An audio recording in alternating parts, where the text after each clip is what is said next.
Oh Seigneur, nous t'adorons sur toute la terre. Salut frères et sœurs, j'espère que vous allez super bien. Aujourd'hui c'est encore un nouveau jour d'écouter la parole de Dieu, la rhapsodie des réalités, la rhapsodie du jour. Aujourd'hui, jeudi 19 octobre 2023. Tout d'abord, j'aimerais dire un grand merci au pasteur de prendre cette session. Alors, le thème d'aujourd'hui est un appel à l'action. Un appel à l'action. Le verset est tiré de Romains 10, verset 9 qui dit: si tu confesses de ta bouche le Seigneur Jésus et si tu crois dans ton cœur que Dieu l'a ressuscité des morts, tu seras sauvé. Alléluia.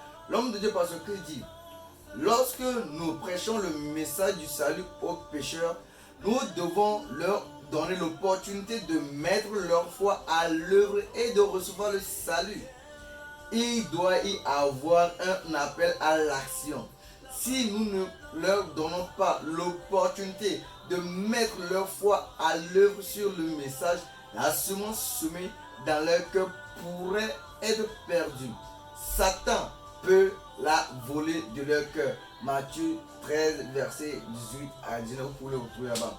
La preuve que la semence de la parole de Dieu a pris racine dans leur cœur de quelques-uns est là, sa réponse et son acte de foi. Jusqu'à ce qu'une personne réponde avec foi, on peut dire qu'elle n'a pas vraiment entendu la parole. Lorsque la parole est véritablement entendue, elle produit la foi chez l'individu. La foi vient de ce qu'on entend. Romains 10, verset 17. Et la foi est la réponse de l'esprit humain à la parole de Dieu. La réponse est donc si importante. C'est la même chose lorsque nous rendons ministère aux malades. Prenons comme exemple ce que Paul a fait à Lystre, un homme infirme depuis sa naissance. Écoutez attentivement les enseignements de Paul. La Bible dit que Paul a perçu que l'homme avait la foi pour être guéri, a fixé le regard sur lui et a ensuite ordonné: mets-toi sur tes pieds. Alors si tu es malade, si tu n'arrives pas à marcher, si tu as un certain symptôme, dis à la maladie. Sur cette parole, je te dis: sois guéri maintenant, pose la main là où tu es et agis par la foi. Sois guéri maintenant au nom de Jésus. Sois guéri maintenant au nom de Jésus. Sois guéri maintenant au nom de Jésus. Et lève-toi et fais ton action. L'homme se leva d'un bond et marcha glorieusement guéri. Alléluia. En rendant ministère aux gens, qu'il s'agisse des pécheurs, des malades, des opprimés ou déprimés, nous devons leur donner des instructions claires pour que leur foi soit activée. Vous voyez un peu?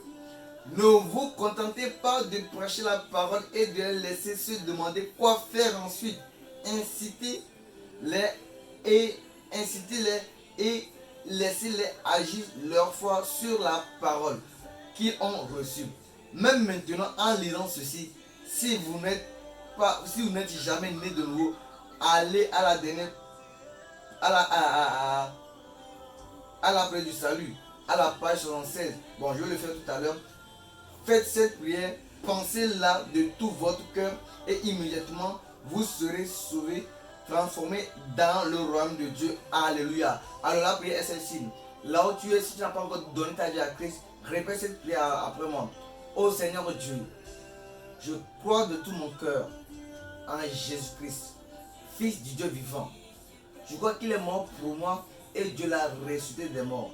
Je crois qu'il est vivant aujourd'hui. Je confesse de ma bouche que Jésus-Christ est le Seigneur de ma vie, à partir d'aujourd'hui, maintenant et à jamais. À partir de maintenant, je suis devenu un enfant de Dieu. Gloire! Que Dieu vous bénisse, que Dieu vous bénisse. Maintenant, vous êtes devenu enfant de Dieu. Le fait que vous avez donné le fait que vous avez confessé par la Bible dit: si tu confesses de ta bouche, et il dit aussi que à tous ceux qui l'ont reçu, on leur a donné le pouvoir de devenir quoi? Enfants de Dieu. Alors, vous êtes bénis au nom de Jésus. C'est l'heure maintenant de la confession. Là, vous êtes, confessez après moi. Cher Père, ta parole est la vie pour moi. Lorsque j'attends et reçois ta parole, je suis poussé à répondre parce que je suis un participant de la parole, un pratiquant de la parole. Ma foi prévaut alors que je marche dans la conscience de tout ce que la mort, l'ensevelissement, la résurrection et l'ascension de Jésus-Christ ont accompli pour moi au nom de Jésus. Amen. Encore une fois, merci de nous avoir suivis. Et si vous êtes pour votre première fois sur nos comptes, veuillez vous connecter, veuillez vous abonner pour la suite.